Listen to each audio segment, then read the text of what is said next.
Friedrich Nietzsche is the most influential philosopher of the 19th century, not so much for his influence on philosophy as for his influence on artists and the art world. In his Thus Spoke Zarathustra in 1883, Nietzsche famously proclaimed that Gott ist tot, God is dead, and thus began the stream of atheist existentialism that continues today.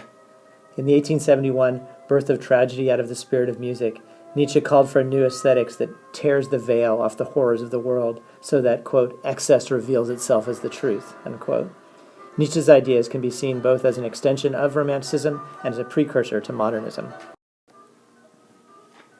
The Russian novelist Fyodor Dostoevsky was inspired by Nietzsche's work and thought of him as a kindred spirit.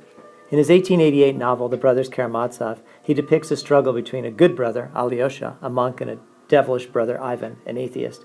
In this painful scene, Alyosha's fiancée has become fascinated with Ivan and his atheistic ideas, where, in Dostoevsky's words, quote, everything is permitted, unquote. In this case, the torture of a child. Here, Alyosha's fiancée Lise describes such a scene. If you're offended by violent imagery, plug your ears. There's a book here in which I read about the trial of a man who took a 4-year-old child and cut off the fingers from both hands and then crucified him on a wall, hammered nails into him and crucified him. And afterwards, when he was tried, he said that the child died quickly, even within 4 hours.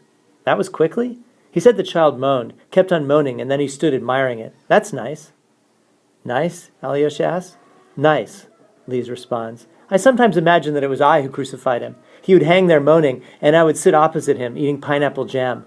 I'm awfully fond of pineapple jam. Do you like it? The scream is the popular name given to each of 4 versions of a composition created as both paintings and pastels by the expressionist artist Edvard Munch between 1893 and 1910. Der Schrei der Natur, the Scream of Nature, is the title Munch gave to each of these works, all of which show a figure with an agonized expression against a landscape with a tumultuous orange sky. The scream is popularly understood to be an icon of modern art as well known as the Mona Lisa. The image comes from a memory of a walk with a friend. This memory was later rendered by Munch as a poem, which he hand-painted onto the frame of the 1895 pastel version of the work. I was walking along the road with 2 friends. The sun was setting. Suddenly, the sky turned blood red. I paused, feeling exhausted, and leaned on the fence. There was blood and tongues of fire above the blue-black fjord in the city. My friends walked on, and I stood there trembling with anxiety.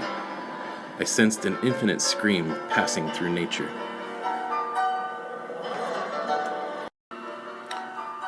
Alexander Scriabin was a Russian composer and also a synesthete. He associated colors with certain pitches. He took the ideas of Brahms, Mahler, and Wagner in a whole new direction, seemingly abandoning any sense of formal structure and painting with sounds, textures, and multiple tonalities at once. The focus on dissonance as a tonal component was cutting-edge and often off-putting to the general public. Prometheus, the Poem of Fire, Opus 60, is a symphonic poem or sound sculpture that is a highly dissonant composition for wind band, optional choir, and light organ. There's not a major chord until the final chord of the piece.